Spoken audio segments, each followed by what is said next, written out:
이제 제법 한기가 불어오고 있습니다. 11월의 중반이 넘었는데 아직도 때로는 15도, 막 13도 막 이럽니다. 그러지만 결국 때가 되면 어김없이 한기가 들고 찬바람이 몰려와 우리의 옷매무새를 두텁게 하게 됩니다. 지난 주일은 추수감사절을 지내며 한 해 동안 우리에게 주신 그 은혜가 얼마나 큰 기쁨이었는지를 한번 되새겼습니다. 또한 오후에는 하나님께 찬양을 드리는 기쁨의 시간이었죠. 모두 즐거우셨죠? 기뻤죠? 추수감사절을 생각을 하면 그 별을 이렇게 추수하는 그런 이미지가 떠올라 갑니다. 내가 직접 추수를 한 것은 아닌데 그 이미지가 우리에게 깊게 각인되어 가지요. 추수를 하면 참 기쁨이 있습니다. 추수를 하면 풍성하지요. 기쁘고 언제나 즐거움이 가득합니다. 그렇게 추수만 하면 좋을 터인데 추수만 할 수는 없습니다. 땅은 거짓말을 하지 않지요. 뿌린 대로 거두게 됩니다. 뿌리지 않았는데 거둘 수는 없습니다. 뿌려야 합니다. 그리고 농부는 한여름에 태양볕에 땀을 흘려야 합니다. 또한 이렇게 노력한다고 하여서 끝나는 것도 아닙니다. 씨를 뿌렸고 노력을 한다고 하여서 모두가 다 추수하는 것이 아닙니다. 여기서 한 가지가 더 필요한데 기다려야 됩니다. 기다리지 않으면 추수를 할 수가 없습니다. 기다림의 시간은 곡식이 알알이 들어차는 시간입니다. 기다리지 않으면 아무리 씨를 뿌렸다고 하더라도 노력을 들였다 하더라도 그 안에 곡식이 차 있지 않아서 아무런 소득이 없어지게 되는 것이죠. 기다리는 시간은 곡식이 성숙하는 시간이고 나달이 배불리는 시간입니다. 씨를 뿌리고 사람의 노력이 들어가고 기다림의 시간이 지난 후에 추수의 기쁨이 일어나게 되죠. 우리는 이러한 시기를 지내고 있습니까? 삶의 씨를 뿌리고 노력의 시간을 들이고 또한 기다리며 성숙의 시간을 보내야 합니다. 우리의 삶 속에서 하나님의 말씀을 심고 믿음의 사람으로 노력을 하며 하나님의 시간표를 기다릴 줄 알아야 합니다. 그때가 되어서야 은혜의 시간, 축복의 시간, 추수의 시간이 되는 것입니다. 우리의 삶이 하나님의 은혜와 축복의 추수의 시간이 되기를 주님의 이름으로 축원합니다. 오늘의 말씀은 창세기 16장 말씀으로 하나님의 시간을 기다리지 못하여 어려움에 처한 아브라함과 사라가 나오고 있습니다. 사라는 아브라함의 아내로 사라는 아브라함과 함께 하나님의 말씀을 받았고 가나안으로 넘어왔습니다. 주님의 축복을 받으며 살기를 원했고 또한 하나님의 은혜를 계속 받았습니다. 그러나 아브라함에게는 고민이 한 가지 있는데 아이가 없다라는 고민이지요. 아브라함의 고민도 큰데 사라는 어떻겠습니까? 이 당시만 해도 아이가 없다라는 것은 하나님께 저주받은 사람이다라는 것이 너무나 강했기 때문에 이것이 사라에게는 감당하기 너무나 어려운 짐이 되었습니다. 여전히 하나님의 말씀은 아브라함의 자녀가 있을 것인데 하늘의 별과 같이 많을 것이다. 계속 거듭거듭 말씀은 주어집니다. 그러나 사라가 자신의 몸을 돌아볼 때 나이가 많아 자녀를 얻을 가능성은 희박해져 가고 있습니다. 육체의 한계가 절실히 따라오고 있는 것입니다. 이때 사라는 성급한 해결책을 내놓습니다. 또한 그 해결책이 하나님의 뜻이 여기에 있나 보다 하며 즐거워하였다라는 것이죠. 우리는 때때로 하나님의 시간을 기다리지 못하고 당면한 과제를 성급하게 해결하고자 뛰어듭니다. 하나님의 시간을 기다리는 것은 단지 시간을 허비하는 시간이 아닙니다. 디트리 보네퍼는 기다림이란 단순한 시간의 경과가 아니라 하나님과 관계 속에서 이루어지는 영적인 훈련이다 라고 말했습니다. 하나님의 교제와 훈련의 시간을 간과하면 하나님의 백성이라 할지라도 우리는 의도하지 않았지만 엉뚱한 방향으로 돌아가게 됩니다. 오늘의 말씀이 그러하였습니다. 사라는 하나님의 말씀을 들었지만 자신을 출산하지 못하니 여종이라고 할지라도 그를 통하여서 아들을 낳고자 하였습니다. 여종을 뜻하는 히브리어는 시푸아로 단순한 여종이 아닌 법적 대리모의 지위를 갖는 여종을 이 뜻합니다. 그냥 종이 아니라는 거죠. 이는 당시 메소포타미아의 함무라비 법전에서도 기록된 문화적 관행입니다. 그 당시에 팽배해 있습니다. 자녀를 낳지 못하면 여종을 들여서 자녀를 낳는 것, 그것이 일반적인 문화적인 관행이었습니다. 세상법으로 보아서 문제가 되지 않습니다. 그러나 믿음의 방법은 아니었습니다.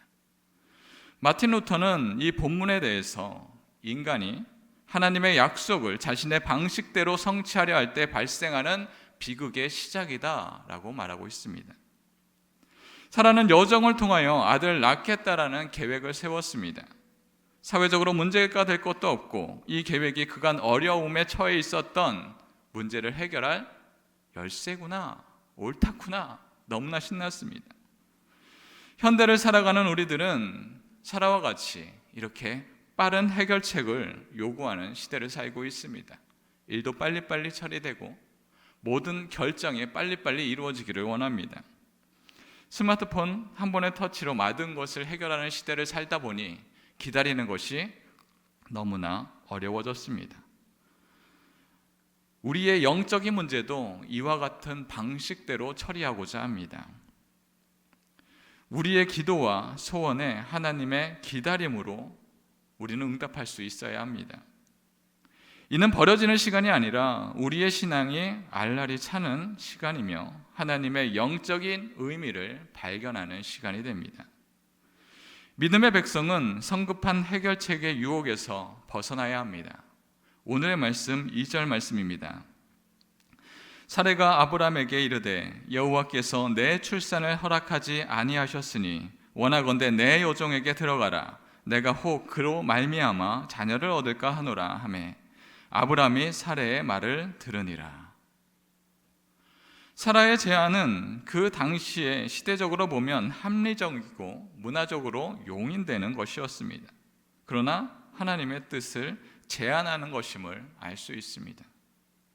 사라는 자신이 출산하지 못하는 원인을 하나님께서 출산을 허락하지 않았기 때문이다 말하고 있습니다.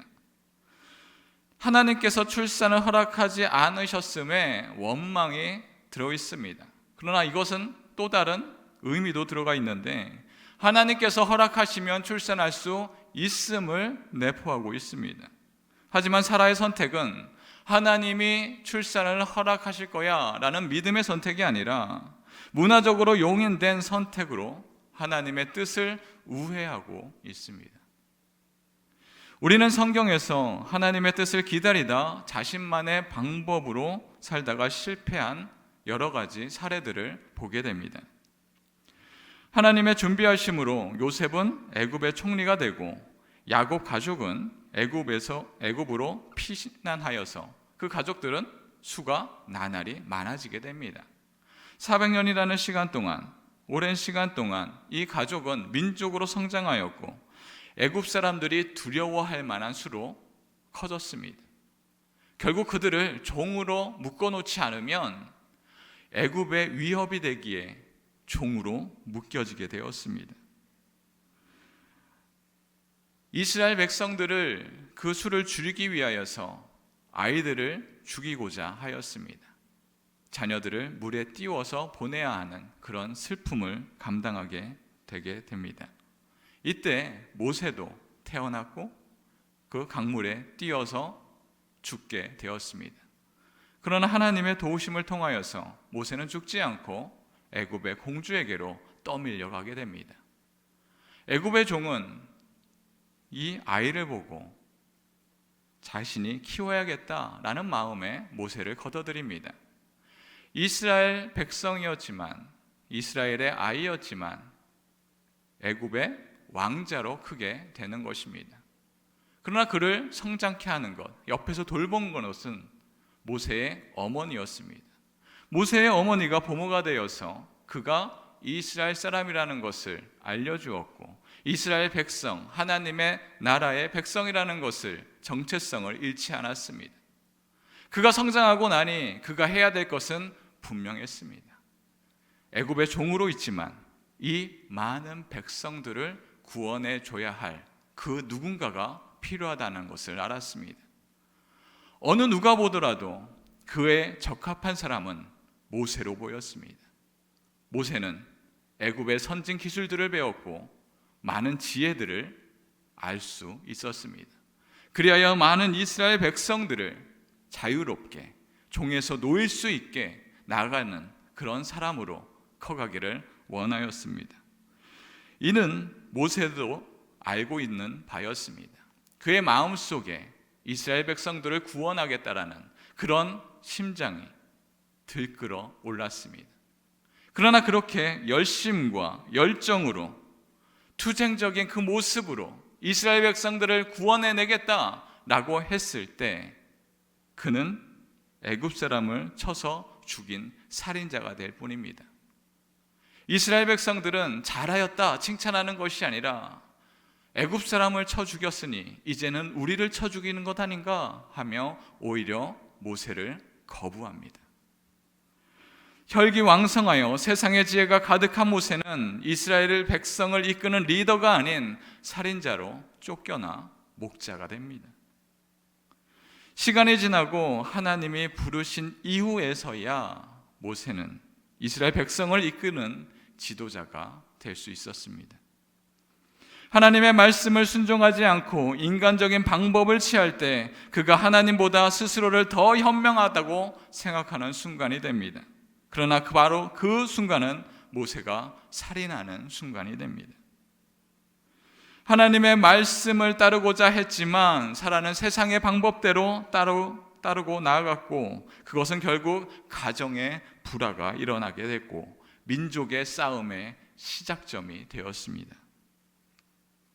오늘날 우리도 믿음의 백성이라고 하나 하나님의 때를 기다리지 못하고 세상적인 방법으로 문제를 해결하려는 유혹을 받게 됩니다. 눈에 뻔히 보이는 편한 길이 우리 눈에는 왜 이렇게 잘 보이는지요? 아무리 생각해도 이 방법이 더 쉬워 보입니다. 이럴 때 존 칼빈은 우리에게 믿음을 이렇게 말하고 있습니다. 믿음은 인내를 동반해야 하며 이는 하나님의 때에 대한 절대적 신뢰를 의미한다 라고 말합니다. 모든 것이 쉬워 보이고 정답처럼 보일 때는 하나님의 말씀도 오답으로 보이고 나의 생각이 교만해진 상태입니다. 이때는 하나님의 뜻도 하나님의 말씀도 어찌할 바를 모르고 결국 그는 거짓이 왕노릇하는 그런 시기가 되는 것입니다. 혹여 우리의 삶 속에도 교만이 우리를 높은 자리에 앉게 하고 거짓이 우리의 주인이 되고 있지는 않습니까? 나의 생각과 판단을 유보하고 하나님의 말씀에 순종하는 인내의 시간을 갖는 믿음이 되기를 소망합니다.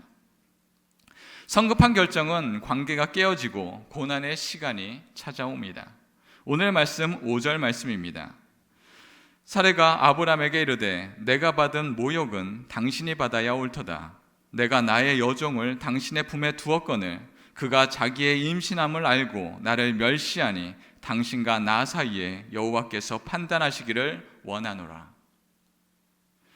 사례와 아브람이 여종을 통하여 아들을 낳고자 하기 이전에는 이 가정에는 문제가 없었습니다. 오히려 행복했지요. 하나님의 은혜와 축복의 시간들로 나날이 지냈습니다. 단지 하나가 부족했다라고 한다면 그것은 자녀가 없었다는 것, 그 한 가지 외에는 부족함이 없었습니다. 그러나 세상의 법을 따르고 사람의 지식을 따르니 그들에게 근심과 걱정이 몰려오기 시작합니다. 여종이 임신을 하였으니 일정 부분 사라의 생각이 옳았다, 아브라함의 생각이 옳았다, 그렇게 느끼기도 했을 것입니다. 그러나 그 아이가 들어서니 가정은 깨어지고 그것을 통하여서 큰 근심이 이루어지기 시작합니다. 사라의 성급한 결정은 또 다른 불행의 시작이 되었는데, 여종의 마음에 여종이 아니라 이제 아브라함의 아내가 되고자 하는 욕심이 커가고 있었습니다. 종에서 아이를 가진 여종이 되었지만 여전히 종의 신분이었고, 이를 타파할 수 있는 방법은 주인인 사라를 내쫓으면 이제 아브라함의 남편이 되는 것입니다. 자유의 신분이 되고 약속의 자녀를 잉태한 자가 될 것인데, 이것을 가만 흘려보내지 않는 것입니다.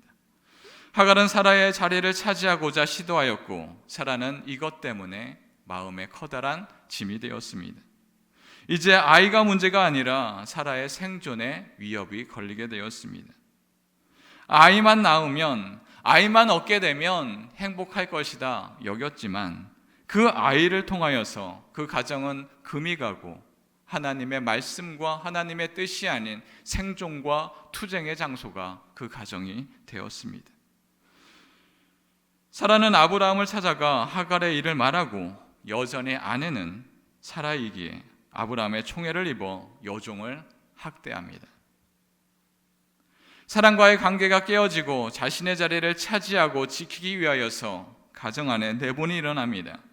이는 영적인 침체로 이어져 하나님을 찾는 것이 아니라, 신앙의 본질을 찾는 것이 아니라 나의 것을 얻고 빼앗기고자 노력을 하고 있는 것입니다. 우리도 때로는 나의 소원 가운데 아브라함과 사라와 같은 선택을 하는 유혹을 갖게 됩니다. 하나님의 말씀을 기다리지 못하고 나의 열심과 열정이 하루속히 이루어지기를 원합니다. 그러나 성급한 판단은 도리어 큰 근심을 떠안게 됩니다.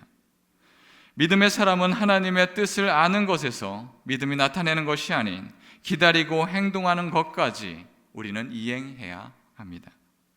기다림은 우리의 믿음의 시험대이며 동시에 믿음의 열매를 맺는 여정이기 때문이지요.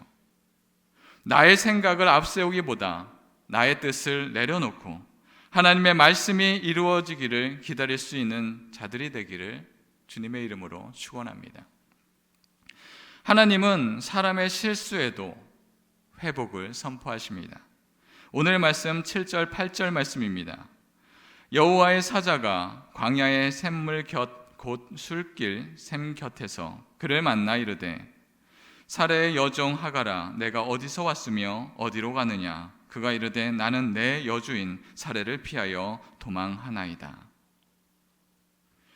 하나님은 믿음 없음으로 인하여 일어나는 상황을 심판으로 단죄하지 않습니다. 다시 만나주시고 은혜를 내려주시고 막혔던 땀을 허무셔 새로운 관계를 형성케 합니다.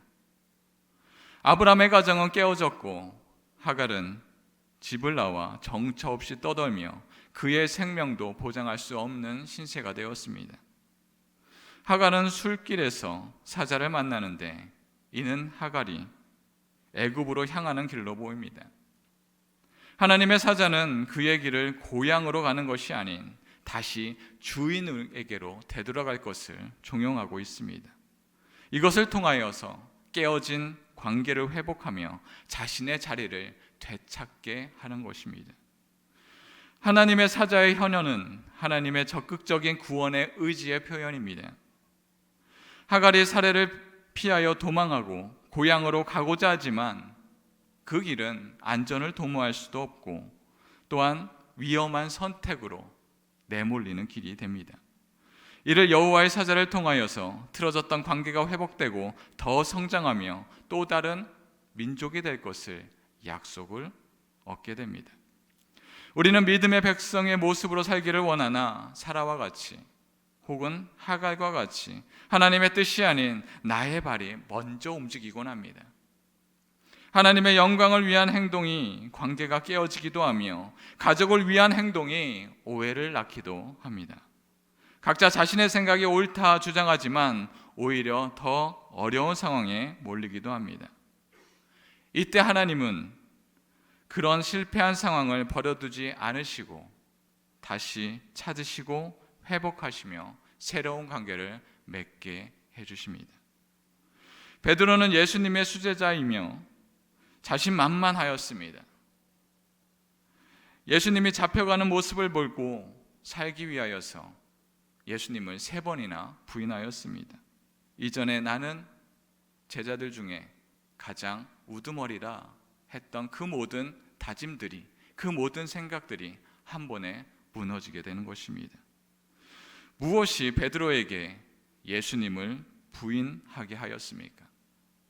나도 예수님처럼 잡혀가는 것이 아닐까? 나의 인생이 여기에서 멈춰지는 것은 아닐까?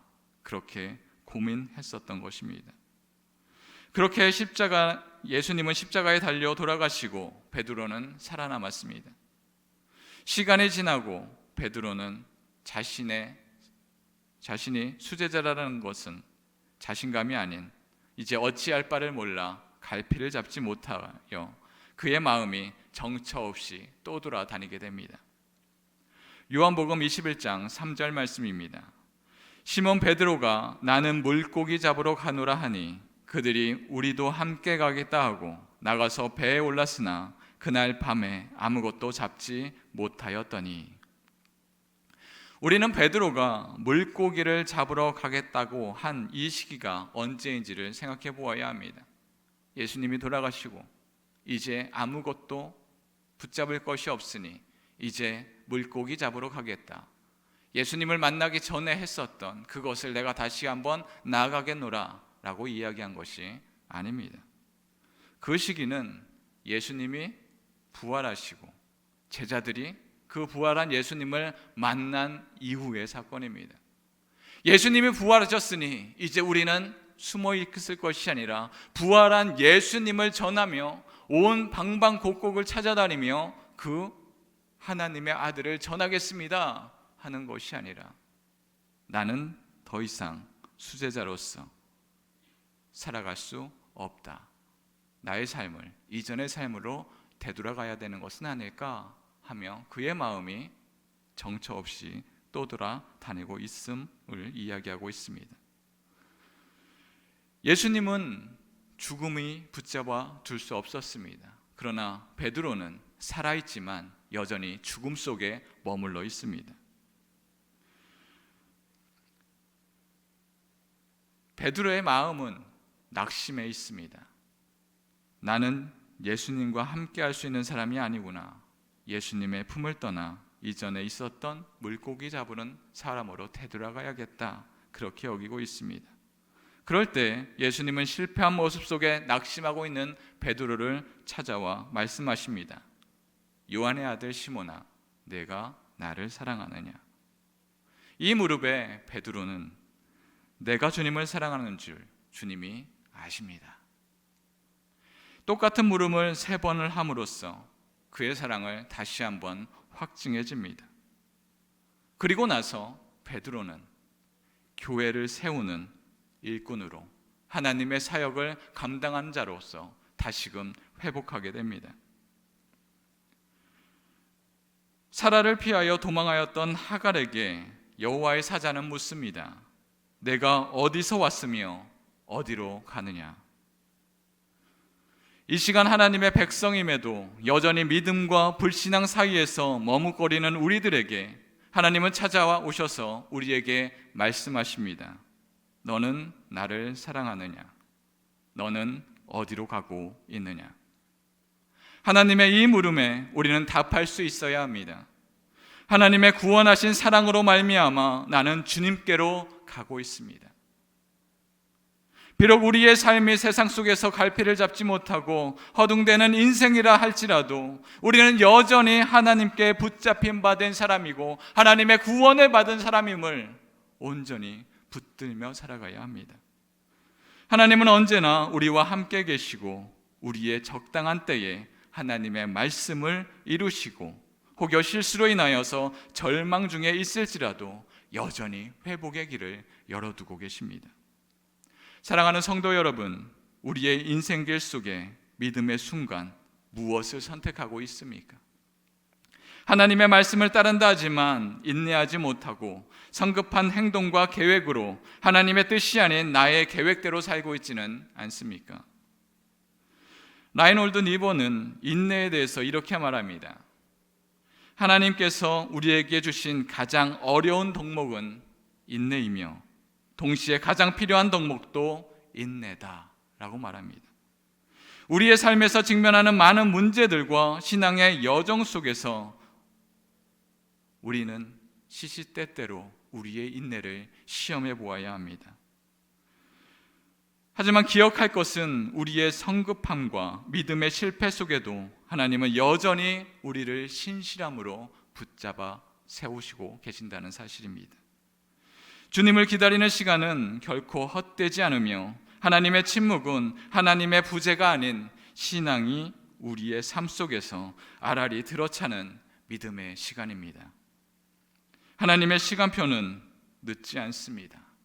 가장 정확하고 확실한 시간에 우리를 구원하시고 회복하십니다. 온전한 구원의 계획을 신뢰함으로 사는 믿음의 백성으로 살아가는 저와 여러분들이 되기를 주님의 이름으로 축원합니다.